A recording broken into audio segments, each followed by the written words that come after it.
할렐루야. 오늘 저는 여러 성도님들과 함께 정결하고 더러움이 없는 경건, 이런 제목으로 함께 은혜를 나누고자 합니다. 본문 말씀은 야고보서 1장 27절의 말씀인데요. 하나님 아버지 앞에서 정결하고 더러움이 없는 경건은 곧 고아와 과부를 그 환난 중에 돌보고 또 자기를 지켜 세 속에 물들지 아니하는 그것이니라.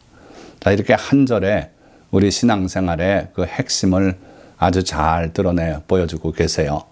우리가 이 말씀대로 정말 하나님 앞에 정결하고 더러움이 없는 경건, 즉 신앙생활을 해 나가면은 그러면 결국 하나님께서 참 잘했어요. 여러분들 기억나시지 않습니까? 초등학교 시절에 담임 선생님이 숙제 검사를 하시고는 이런 도장 찍어주면 얼마나 기분이 좋지 않았습니까? 우리가 천국에 이르렀을 때 주님께서 참 잘했다. 착하고 충성된 종아, 이렇게 칭찬하시는 그러한 신앙생활을 하실 수 있기를 축원드립니다. 자, 그런데 여기 이제 단어 하나를 꼭 짚고 넘어가고 싶은데 오늘의 핵심이 되고 있는 이 경건이라는 말씀이에요. 그런데 이 경건이라는 말씀이 원어로 보면 드레스카이아하고 영어로는 religion이라고 이렇게 번역이 다 되고 있어요.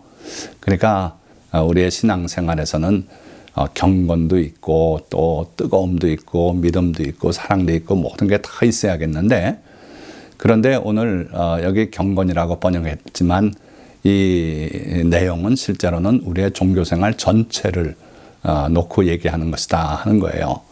그래서 세 단락으로 나눠서 말씀을 증거하고 함께 은혜를 나누고자 하는데, 첫째가 하나님 아버지 앞에서라는 내용이고요.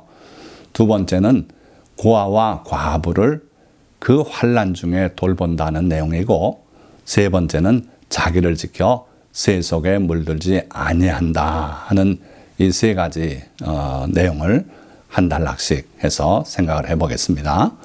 자, 첫 번째, 하나님 아버지 앞에서 마태복음 6장 4절 또 6절 그리고 이어지는 구절들에서 하나님 아버지 앞에 개념이 잘 소개되고 있어요. 자, 보니까 우리가 신앙생활을 해나가는 데 있어서 구제가 있고요, 금식도 있고 또 기도가 있고, 대표적으로 세 가지를 들어서 주님이 말씀하고 계세요. 4절에 보니까 내 구제함을 은밀하게 하라. 은밀한 중에 보시는 너의 아버지께서 갚으시리라. 우리 하나님께서는 은밀하게, 남들은 몰라도 우리가 하는 일을 다 살펴보고 계시다. 그래서 하나님 아버지 앞에서라는 말은 은밀한 중에 보시는 하나님 아버지 앞에서, 그런 뜻이고요. 구제를 그렇게 하라는 거예요. 드러내놓고 하지 말고 남들이 모르는 가운데 하라는 거죠. 심지어 내 오른손이 하는 것을 왼손이 모르게 하라고까지 말씀하셨어요. 또 6절에 보니까 너는 기도할 때에 내 골방에 들어가 문을 닫고 은밀한 중에 계신 내 아버지께 기도하라. 신앙생활에서 기도만큼 중요한 것도 없다고 할 수 있죠. 바로 그 기도를 할 때 남들에게 보이려고 하는 기도, 그것도 예배 중에 필요한 기도입니다만은 그 기도 말고 남들이 모르는 그런 기도 생활이 있어야 된다는 거예요. 은밀한 중에 보고 계신 하나님 앞에 기도하라는 거죠. 자, 뿐만 아니라 금식도 또 그렇다 그랬어요. 그래서 사람 앞에는 오히려 금식하는 모습이 내비쳐지지 않도록 얼굴을 씻고 기름을 바르고 그렇게 금식하라고까지 말씀하셨어요. 그래서 우리 신앙생활은 항상 사람에게 보이는 것이 아니고 은밀한 중에 보시는 하나님 아버지 앞에서 하는 그러한 은밀한 행위가 있어야 되겠다 하는 거예요. 이러한 개념을 예수님 오시기 전에도 이미 구약 성경을 보면 드러나 있는데, 요셉이 그 보디발의 집에 있을 때 보디발의 아내에게 유혹을 당하지 않습니까? 자기와 동침하자고 그렇게 졸라대는데 요셉은 결코 거기에 응하지 않았어요. 왜 그랬습니까? 여기 창세기 39장 9절 하반절 말씀에 보니까 내가 어찌 이 큰 악을 행하여 하나님께 죄를 지으리까. 이 행위는 죄고 이 죄는 하나님을 향해 짓는 죄다 이거예요. 남들이 볼 때는 둘이 은밀하게 그렇게 저지르는 죄인데 그게 하나님 앞에서 하나님께 짓는 죄다. 그렇게 고백을 했어요. 그래서 이 요셉은 정말 하나님 앞에서의 신앙을 가진 그런 분이었다 하는 거죠. 자, 뿐만 아니라 욥도 이런 말을 합니다. 그가 내 길을 살피지 아니하시느냐. 내 걸음을 다 세지 아니하시느냐. 우리 성도들은 머리털까지도 다 세신 바 되었다 그랬어요. 그러니 두려워하지 말라 그러셨어요. 하나님께서 그만큼 우리에 대해서 알고 계시고 우리를 감찰하고 계시다는 거죠. 자, 욥도 같은 생각을 가졌던 거예요. 그래서 하나님께서 내 길을 살피지 아니하시느냐. 내가 어떻게 살아가는지 관심을 가지고 늘 지켜보신다는 거예요. 그래가지고 잘못 나간 번개 때리게요? 그거 아니고 그 잘하는 모습을 하나님은 기쁘게 보시고 심지어 사탄 앞에서도 내가 내 종 욥을 유의하여 보았느냐. 그와 같이 순전하여 죄를 떠나고 하나님을 섬기는 자가 없다고 자랑까지 2차례 하지 않습니까? 그러니까 우리 하나님은 성도들의 바르게 사는 그 모습에 관심이 많으세요. 그래서 욥은 하나님께서 늘 보고 계신데 내가 어찌 잘못된 길을 걸어가겠냐. 그렇게 고백한 거죠. 자, 그러나 반대로 신앙생활에 실패하고 있는 자들이 있어요. 서기관과 바리새인들이 그 대표적인 예였어요. 마태복음 6장 2절 보면 그러므로 구제할 때에 외식하는 자가 사람에게서 영광을 받으려고 회당과 거리에서 하는 것 같이 너희 앞에 나팔을 불지 말라. 또 너희는 기도할 때에 외식하는 자와 같이 하지 말라. 그들은 사람에게 보이려고 회당과 큰 거리 어귀에 서서 기도하기를 좋아하느니라. 바리새인들, 사두개인들 그들을 향해서 주님이 하신 말씀이에요. 자, 그 사람들은 모든 신앙 행위를 사람에게 보이려고, 그래서 그 사람들은 회당과 큰 거리 어귀에 서서 기도하기를 좋아한다. 이렇게 주님께서 지적하시고 책망하셨어요. 자, 그래서 신앙생활은 첫째, 은밀한 중에 보시는 하나님 아버지 앞에서 우리가 신앙생활을 해야지 사람들 앞에 보이려고 하는 것은 실패한 신앙이다 하는 거예요. 자, 두 번째 단락은 고아와 과부를 그 환난 중에 돌보고. 자, 예수님께서는 내가 줄일 때에 너희가 먹을 것을 주었고 목마를 때에 마시게 하였고 나그네 되었을 때에 영접하였고 헐벗었을 때에 옷을 입혔고 병들었을 때에 돌보았고 옥에 갇혔을 때에 와서 보았느니라. 예수님께서 고난 가운데 있는 자들을 자기와 동일시하고 있다는 거예요. 유업이나 기업이 없는 레위인, 또 객과 및 고아와 과부들, 이 객이라는 것은 이주 노동자죠. 주님은 이들을 자기 자신과 동일시하고 있다는 거예요. 그래서 굶고 있는 사람에게는 가서 먹을 것을 주고 이런 일을 하라는 거예요. 자, 여러분들 예배당 없는 초대교회 예루살렘 교회가 7 집사를 세우는 장면 기억하십니까? 초대교회가 성령이 강림하셔서 놀라운 능력이 나타나고 급속하게 성도가 늘었는데 예루살렘 교회에 예배 처소가 있다는 말이 없어요. 왜요? 그 성전 마당에 운집해서 예배 드린 거예요. 자, 어찌됐든 사도행전 6장 1절에 그때 제자가 더 많아졌는데 헬라파 유대인들이 자기의 과부들이 매일의 구제에 빠짐으로 히브리파 사람을 원망하니 교회 건물은 없었어도 이들이 놓치지 않고 했던 일이 있어요. 그게 뭐냐면 과부들에게 구제를 하는 거예요. 그래서 양식을 나눠주고 어느 사람은 땅을 팔아서 돈으로 갖다 드리면 그거 가지고 구제 양식을 사서 나눠주고 이런 일을 열심히 했어요. 그런데 어떻게 된 건지 헬라파 유대인들 아마도 히브리 말을 못하고 헬라 말하고 또는 로마 라틴어 쓰고 이런 과부들이 구제에 빠져 있더라 하는 거예요. 그걸 발견하고 히브리파 사람을 원망하니 자, 그러니까 이래서는 안 되겠다 해가지고 7명의 집사를 세웠어요. 그러니까 7 집사를 세운 이유가 뭐라고요? 과부를 구제하기 위해서. 그러니까 하나님께서 자기와 동일시 여기는 이 어려운 사람들을 구제하기 위한 일을 하라고 그렇게 집사를 세운 거예요. 오늘날은 집사가 마치 무슨 감투를 씌워주는 거로 착각하는데 그게 아니라 이 구제하는 일에, 특히 과부들을 돌보는 일에 헌신하라고 이렇게 세웠죠. 물론 그들이 스데반이라든지 빌립이라든지 쟁쟁한 집사님들이 거기에 있어서 복음 전파에 크게 기여했지만 원래 뜻은 그거다 이거예요. 자, 이들 외에도 참된 경건을 실천한 사람들은 누가 있는가? 아까도 잠깐 말씀드렸지만 욥이 그 대표예요. 그래서 욥은 정말 고아와 과부들을 돌보고 헐벗은 사람을 입히고 굶주린 사람을 먹이고 한 엄청난 일들을 거기에 고백하는 걸 볼 수 있어요. 이 욥의 그 행실을 보고 하나님께서 기뻐해서 자기 앞에 등장한 사탄에게 자랑하는 내용이죠.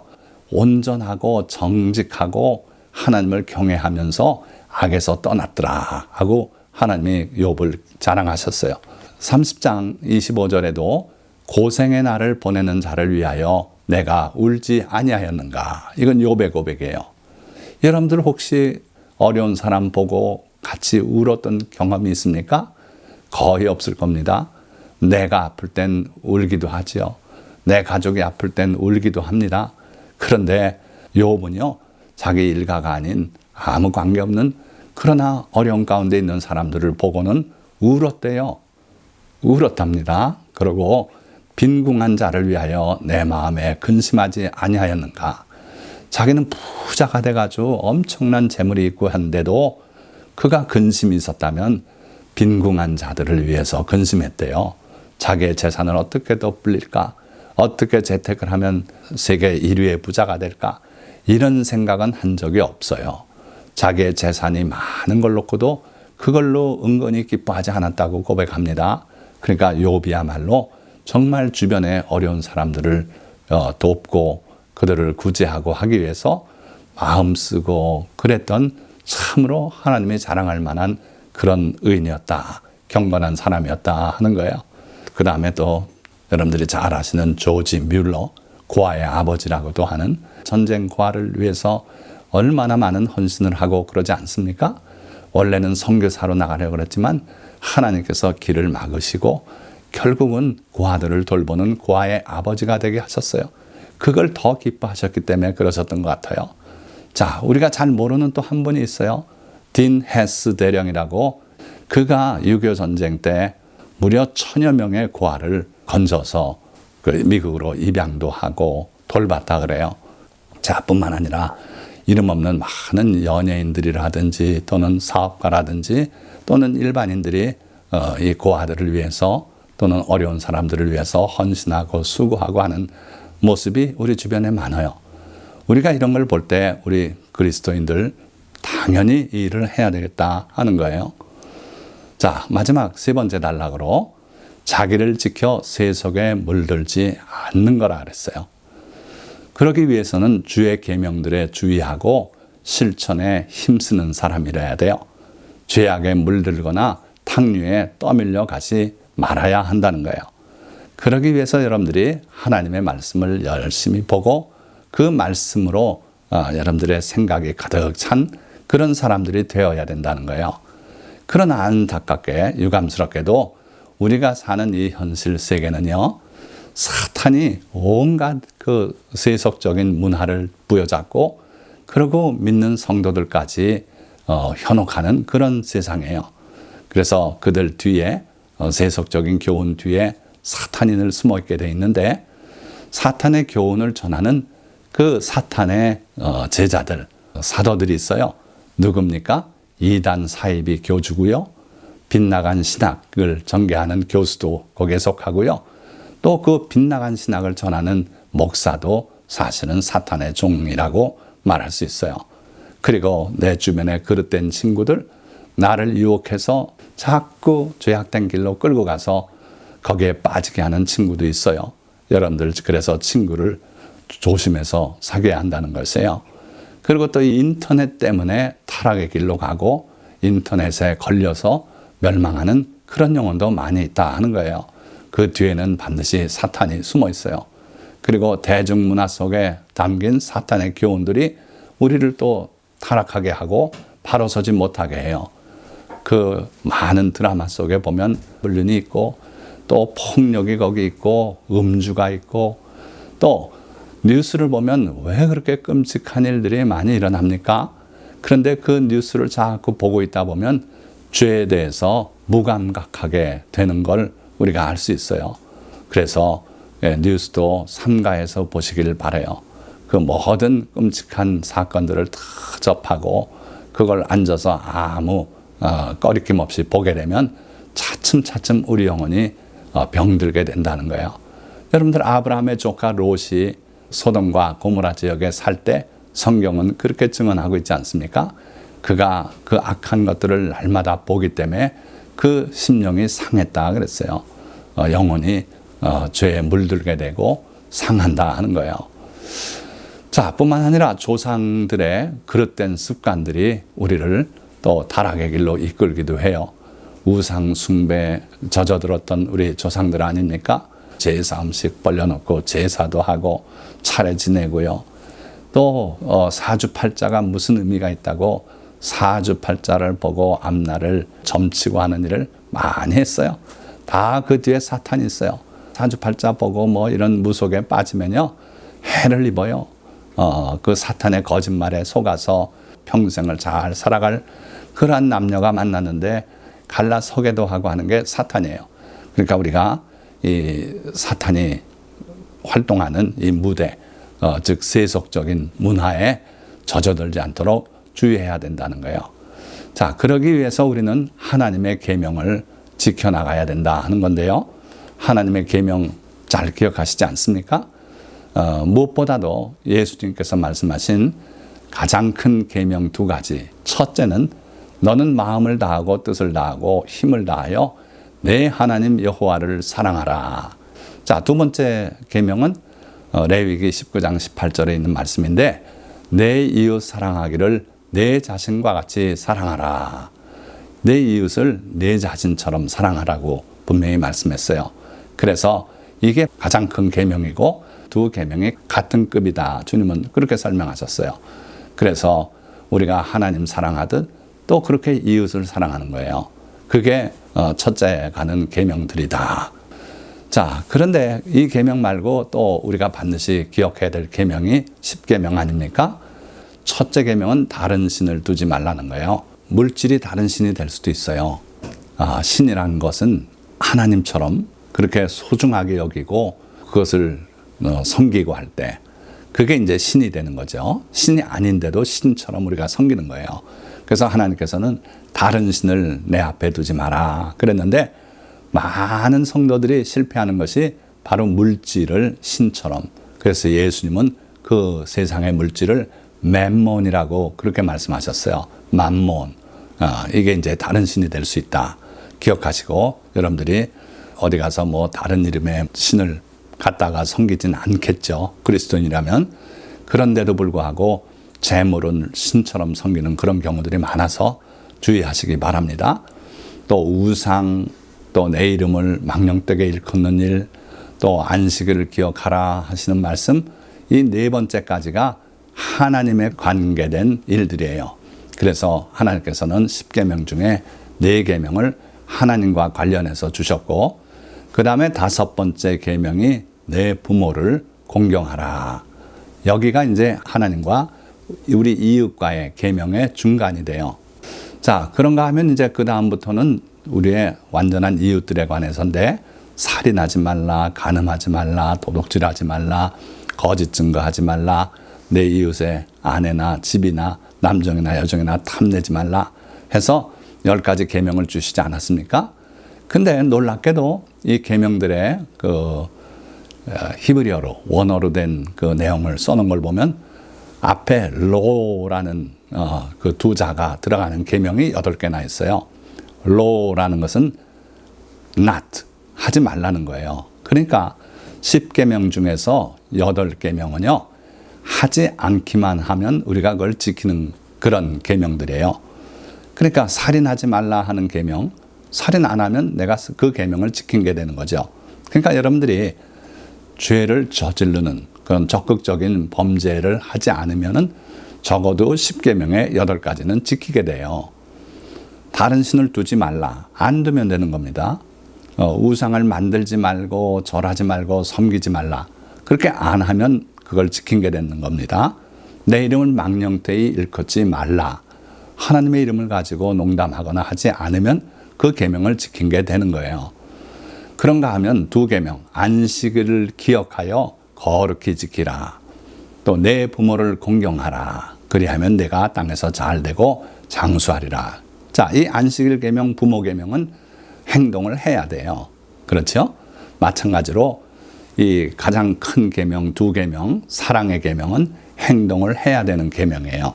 그래서 여러분들이 사랑은 실제로 해야 된다. 그래서 그 고아나 과부가 환난 가운데 있을 때 돌봐라 하는 말씀은 실천하지 않으면 여러분들이 그 계명을 범한 거나 같은 겁니다.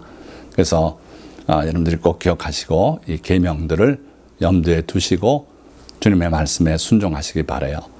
자, 그 이웃 사랑의 계명, 그 가장 중요한 사랑의 계명 중에 이웃 사랑에 관한 계명은 레위기에 이렇게 표현되어 있어요. 너는 내 형제를 마음으로 미워하지 말라. 사랑 이전에 미움이 있어서는 사랑이 안 된다는 거예요. 그래서 미워하지 말며, 또 18절 원수를 갚지 말며. 사랑하기 위해서는 이런 자세가 필요해요. 내가 억울한 일을 당했다고 그걸 원수를 꼭 갚겠다고 하면 사랑할 수 없어요. 그래서 원수 갚겠다는 생각하지 말고 하나님께 맡겨버려라.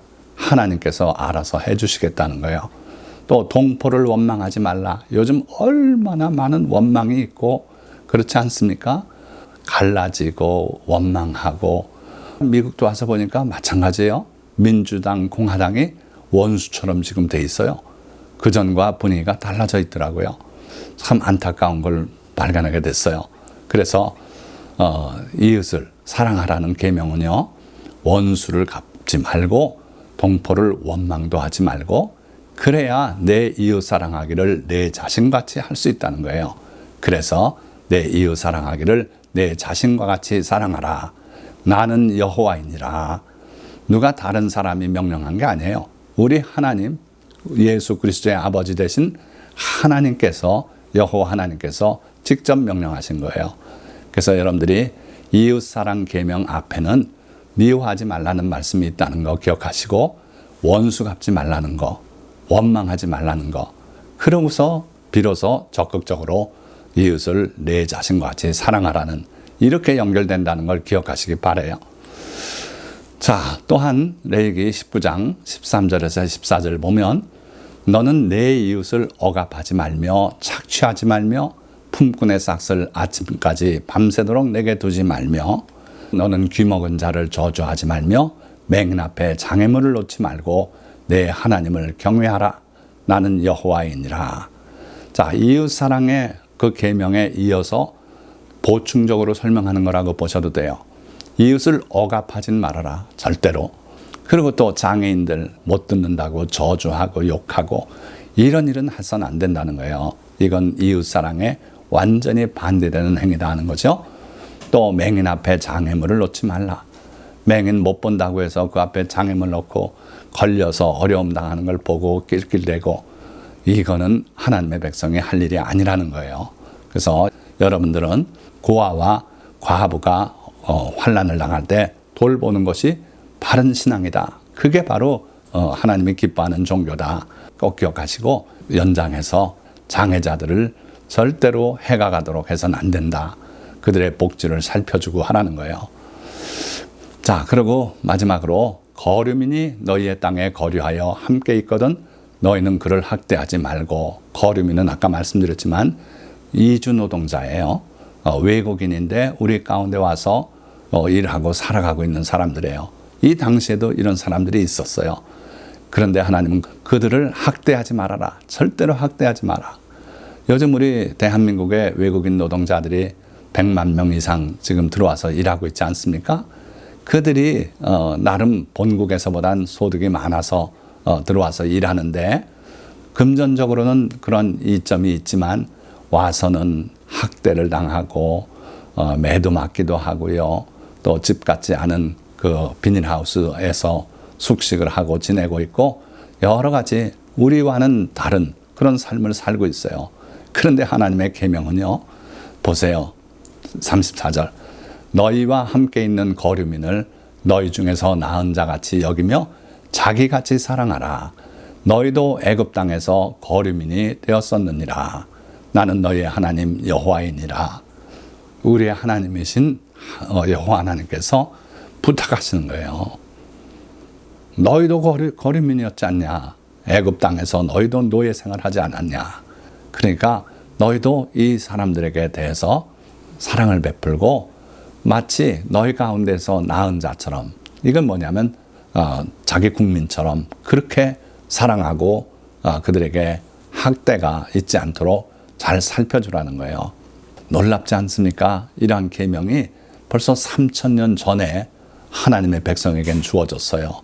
그래서 우리도 예수 그리스도를 믿음으로 하나님의 백성이 된 성도들 아닙니까? 그러니 하나님께서 주셨던 그 계명들, 그 본뜻을 살펴서 우리도 그와 같이 살아야 되겠다 하는 거예요. 자, 말씀을 맺고자 합니다. 하나님이 기뻐하시고 칭찬하시는 참된 경건은 사람에게 보이려 하지 않고 은밀한 중에 보시는 하나님 아버지 앞에서 하나님이 기뻐하시는 삶을 사는 것이며, 내 약한 이웃들이 어려움에 처했을 때 그들을 외면하지 않고 다가가서 도움의 손길을 내미는 것이며, 급하게 흐르는 흙탕물 같은 세파 속에 휩쓸리지 않고 주님의 말씀 위에 굳게 서서 그 말씀과 계명들을 지키며 새 속에 물들지 않는 것입니다. 오늘 이 말씀을 들은 모든 성도님들은 과연 이와 같이 하나님 앞에서 신앙생활을 하는 모든 성도가 되시기 바라고, 그리고 우리 주변에 어려운 이웃들의 그 고난당하는 모습을 보면 모른 채 하지 말고 반드시 가서 도와주는 그러한 성도님들이 다 되시기를 축원드리고, 그리고 마지막으로 세상의 모든 세속적인 가르침, 여러분들이 거기에 현혹되지 마시고 하나님의 말씀에 능통한 자가 되어서 하나님의 말씀으로 우리에게 명령하고 계신 그 모든 하나님의 계명들을 준수하고, 그리고 하나님께서 영광을 받으실 수 있도록 그러한 경건한 삶을 사시기를 주님의 이름으로 축원드립니다. 기도하겠습니다.